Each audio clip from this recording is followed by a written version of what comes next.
الرحمن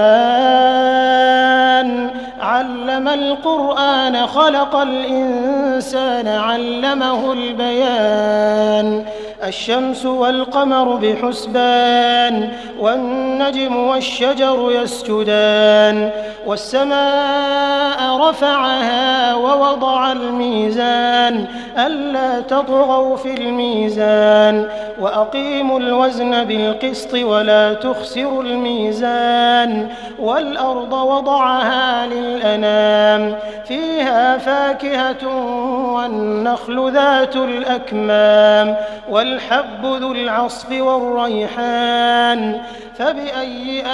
آلاء ربكما تكذبان خلق الإنسان من صلصال كالفخار وخلق الجان